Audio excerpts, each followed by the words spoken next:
সমাজে কিছু মানুষ আছে বলেই বেঁচে আছে মানবতা। মানের সাথে হুঁশ থাকা মানুষগুলোর জন্যই পৃথিবীটা আজও সুন্দর।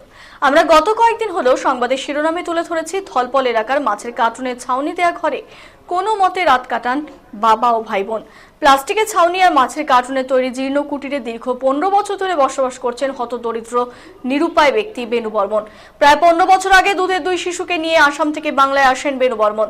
মানুষের দাঁড়ে দাঁড়ে ঘুরে মাছ বিক্রি করে কোনোভাবে জীবনযাপন করছেন এবং রোদ ঝড় বৃষ্টিকে উপেক্ষা করে 2 সন্তানকে বুকের মাঝে আঁকলে রেখেছেন। দলপল এলাকার রাজ্য সড়কের পাশে কোনোভাবে রাত্রি যাপন করেন বেনু বর্মন সহ 2 সন্তান। বেনু বর্মনের দুর্দশার কথা সংবাদ মাধ্যমে প্রচার করা হয়। খবর পেয়ে দেবদূতের মতো ছুটে যান তিতাস চ্যারিটেবল ট্রাস্টের কর্ণধার কৃষ্ণচন্দ্র বর্মন, যিনি সাধারণ মানুষের কাছে গরিবের দেবদূত হিসেবেই পরিচিত। যেখানে বিপদ, গরিবের দুঃখ দুর্দশা খবর পেলেই কাল বিলম্ব নাম করেই ছুটে যান কৃষ্ণবাবু। কথায় আছে, উপরওয়ালা যাকে মন দিয়েছেন তাকে ধন দেননি। কিন্তু তাতে কি হয়েছে, কৃষ্ণচন্দ্র বর্মনের কাছে সেটা কোনো বাধাই নয়। নিজেও দরিদ্র পরিবার থেকে উঠে এসেছেন, কোনো মতে দিন যাপন করেন, কিন্তু সমাজে দুঃখ দুর্দশাগ্রস্ত মানুষদের কথা ভেবে মন কাঁদে তার। সমাজে সুন্দর পোশাকের আড়ালে লুকিয়ে থাকা কিছু মানুষের সহায়তায় কৃষ্ণচন্দ্র বর্মন বেনু বর্মনের পাশে দাঁড়ান। ওই যে কথায় আছে, ইচ্ছে থাকলে উপায় হয়। এক্ষেত্রে ব্যতিক্রম ঘটেনি। কৃষ্ণচন্দ্র বর্মন বেনু বর্মনের সঙ্গে দেখা করে প্লাস্টিকের ছাউনি এবং মাছের কার্টুনের পরিবর্তে টিনের ছাউনি দেওয়া ঘর দেওয়ার আশ্বাস দেন। সেই মোতাবেক নিজের কিছু না থাকলেও মনের জোর এবং সৎ ইচ্ছায় কয়েকজনের সহায়তায় কৃষ্ণবাবু দরিদ্র বেনু বর্মনের টিনের ঘর তুলে দেন, যাতে দিনেই ক্লান্তি ভুলে রাতে শান্তিতে ঘুমোতে পারে এমন মানুষের জন্য পৃথিবীটা আজও সুন্দর।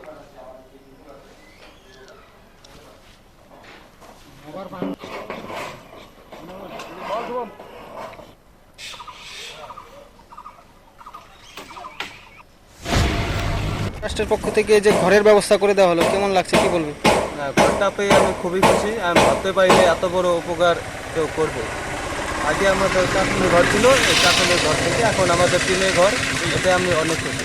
আর এই টিনের ঘর যিনি আমি করে দিতে, ওনাকে আমি যতই ধন্যবাদ জানাই ততই কম হয়। কে বানিয়ে দিলে? ওনার নাম কৃষ্ণকান্ত বর্মন। কৃষ্ণকান্ত মহাশয় আমাদের কাঠুনের ঘর থেকে টিনের ঘরে বদলে দিয়েছেন। উনি তাকে অনেক রকম সাহায্য করছে, কিন্তু উনি সব থেকে সেরা সাহায্য করছে। উনি আমাদের আবার নতুন করে জীবনযাপন করার স্বপ্ন। এক গ্রাম পঞ্চায়েতের শালবাড়ি মোড় এলাকায় যে থার্মোকলের ঘরটি ছিল, সেই ঘরটি টিনে রূপান্তর করতে টিনে তৈরি করে দিলেন, কি বলবেন? হ্যাঁ, খুব ভালো লাগলো যে ওরা প্রায় 15 বছর ধরে এরকম একটা থার্মোকলের চাল থার্মোকল দিয়ে বেড়া তৈরি করা, এটা ঘর তো বলবো না, ওটাকে একটা জীর্ণ কুটির বললেই চলে। তো সেরকম একটা জীর্ণ কুটিরে 3টে মানুষ বসবাস করছিলেন এতদিন ধরে। আমরা সেটাকে লক্ষ্য করতে পারিনি। আমরা জাস্ট 1 সপ্তাহ আগে বিষয়টি জানতে পারি এবং জানার সঙ্গে সঙ্গে আমরা কথা দিয়েছিলাম যে আমরা আপনাদের ঘরটাকে একটু সংস্করণ করব এবং আজকে কিছু হিতাকাঙ্ক্ষী মানুষ, সমাজে শুভাকাঙ্ক্ষী মানুষের আর্থিক সহযোগিতায় আমরা সেই ঘরটিকে, মানে দৈন্যদশা যে জীর্ণ ঘরটি ছিল, কুড়িটি ছিল, সেটাকে দোচালা টিন পরিণত করা হলো, রূপান্তরিত করা হলো। কাঠ ও টিনের ব্যবহার? হ্যাঁ, কাঠ এবং টিন দিয়ে দোচালা একটা টিনের ঘর তৈরি করে দেওয়া হলো। আমরা খুশি। আমরা তিতাস চ্যারিটেবল ট্রাস্টের পক্ষ থেকে আন্তরিক কৃতজ্ঞতা জানাই, যারা আমাদেরকে আজকের এই একটা সুন্দর কাজের জন্য আর্থিকভাবে সহযোগিতা হাত বাড়িয়ে দিয়েছেন। আপনার নাম? কৃষ্ণচন্দ্র বর্মন, সম্পাদক, তিতাস চ্যারিটেবল ট্রাস্ট।